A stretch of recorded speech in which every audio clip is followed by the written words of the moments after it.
दिदामा मेरो के आयो भने तपाईहरुलाई पनि मेरो साडी कलेक्सनहरु देखाउँ न मेरो कति चाहिँ साडी छ हैन कुन कुन रछ के कसो कुन बिएको कुन स्पेशल त्यही भएर हैन प्राइस पनि म भन्दिन सक्छु हैन मलाई याद छ म के कुन मैले कुन केमा हैन कुन ओकेजनमा स्पेशल डेमा कुन साडीहरु किनेको थिएँ त्योहरु पनि म तपाईलाई देखाउने छु हैन हुन त खास गरी म साडी लाउँदिन हैन नलाउँदा पनि कति साडी थुप्रेको यो बिहे गरेपछि चाहिँ हैन साडी धुलो बिहे गरेको 3 वर्षमा साडी नलाउँदा पनि यति थुप्रेछ हुन त म कुर्ता सुरुवाल पेन बेस हैन स्कर्टहरु मात्रै लगाउँछु हैन कहीँ जाँदा साडीहरु त्यति लाउँदिन साडी भनेको कस्तोमा बिहेमा कतै हैन पूजामा यताउति मात्रै लाउँछु त्यही पनि कति अब स्टार्ट गरौँ है सुरुमा साडी भन्दा नि म आफ्नो लेहेंगा देखाउन चाहन्छु यो लेहेंगाको प्राइस चाहिँ मैले 8000 मा किनेको तर सिलाउँदा ओर्दा कति लाग्यो भने 13000 भनौं न मिनिमम यो मैले आफ्नो ब्राइड लेहेंगा हो मैले यो बिहेमा मात्र लगाएको थिएँ हैन त्यसपछि मैले यो धुन लगाएर जस्तो प्याक गरेर दिएको थियो धोबीले त्यस्तै छ अहिलेसम्म मैले खोलेको छैन बिहे गरेको 3 वर्ष भयो हैन यो 3 वर्षदेखि थन्केको मैले बिहेको दिन लाग्यो त्यहाँदेखि मैले खोलेको पनि छैन छोको पनि छैन आज बिहे पछिको यो फर्स्ट टाइम मैले टच गरिरहेको छु र खोलिरहेको छु यहाँ हेर्नुस् न यो मेरो 13000 को यो यहाँ मध्ये सबैभन्दा महँगो भनेको पनि यही हो मेरो अलि यहाँ जुम गरेर देखाइदेऊ कुनै यो चाहिँ अगाडिको हो हेर्नुस् यो चाहिँ पछाडीको डिजाइन पनि छ यस्तो छ पछाडीको डिजाइन अहिले अड्छ कि अड्दैन त्यो त थाहै छैन चेक पनि गरेको छुइन साथीहरु अड्छ अड्दैन थाहा छैन किनभने अब नानी भएपछि अलिकति जिउ मोटा किछु त्यतिखेर त लुदी थिए हैन त्यतिखेर अड्थ्यो सबैभन्दा महँगो लुगाका आजसम्मको मेरो किनेको यही होला यहाँ हेर्नुस् त्यतिखेर उपर भाइरल थियो क्या मेरो यो बिहेको बेला यहाँ हेर्नु कस्तो राम्रो छ क्या भारी न यति भारी छ यो लगाएपछि सकिदैन क्या उ गर्न आमामामा कम गाह्रो हुन्छ यो लेहेंगा लगाएर हिँड्न कस्तो भारी छ 10 केजी जति छ हेर्नु न 13000 को लेहेंगा मेरो मैले इन्डियाबाट किनेर ल्याएको थिएँ अहिले पनि कस्तो टल्किदै छ हेर्नु न 3 वर्ष भइसक्यो लेहेंगाको सबैभन्दा महँगो लेहेंगा अहिले पनि भारी छ आमामामा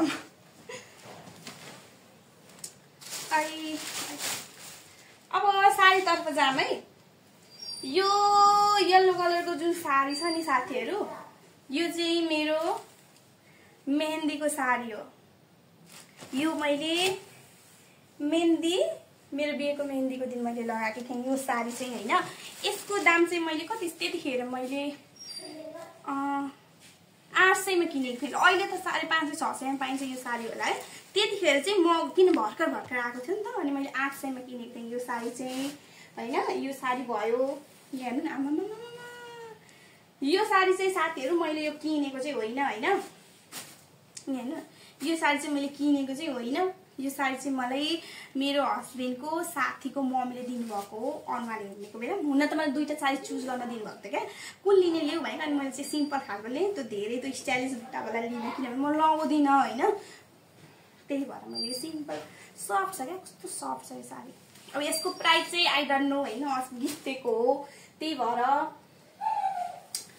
अनि यो साडी मैले फोटो भिडियो हालेको छु होला यो साडी चाहिँ मैले अस्ति इन्डिया भाइको बिहे खाना जाँदाखेरि यो चाहिँ मलाई मेहन्दीको दिन दिएको हो लगाउन लिनको लागि यो पनि गिफ्ट नै हो भन्दा हुन्छ यो चाहिँ मैले किनेको होइन सो यसको प्राइस पनि आई डोन्ट नो हैन तर धेरै राम्रो छ के साडी यस्तो हल्लुको यस्तो राम्रो तपाईले यो लगाएर जहीँ पनि जे काम गर्दाखेरि पनि जतै हिँड्दा पनि कस्तो के कम्फर्टेबल पुरा कम्फर्टेबल छ यो साडी चाहिँ यहाँ हेर्नु न अनि यो साडीको एउटा मुभमेन्ट छ मैले बिहे गरिसकेपछि म अनि मेरो हस्बेन्डले चाहिँ फर्स्ट चोटी कतै घुम्न जाँदाखेरि चाहिँ मैले यही साडी लगाएको थिएँ हैन हामी धरान घुम्न गएको थियौँ त्यसपछि फर्स्ट टाइम यही साडी लगाएको थिएँ यसको प्राइस चाहिँ मलाई थाहा भएन किनभने यो साडी चाहिँ मलाई दिदीले गिफ्ट दिनुभएको थियो त्यही भएर मलाई चाहिँ थाहा छैन यसको साडी चाहिँ टाइप चाहिँ हैन र यो साडीदेखि चाहिँ मेरो धेरै मोमेन्टहरु धेरै सम्झनाहरु छ हैन यो भनेको मेरो लागि स्पेशल साडी हो किनभने यो साडी भनेको मेरो बेबी सावरको साडी हो यो बेबी सावरको यो बेबी सावरको बेला मम्मीहरूले दही चुरा खुवाएको दिन, बेबी सावरको दिन मम्मीले चाहिँ मलाई यो साडी ल्याइदिनु भएको थियो। मम्मी दिदीहरूले मिलेर किनेर यो साडीको प्राइस चाहिँ 2300 मा किन्नु, 2200 कि 2300 मा किन्नु भएको थियो त्यतिखेर। हेर्नु राम्रो छ। यसको ब्लाउज त अहिले मलाई यति लुज हुन्छ साथीहरु, यति लुज हुन्छ के भन्नु। अलिक दुब्लाको छु नि त।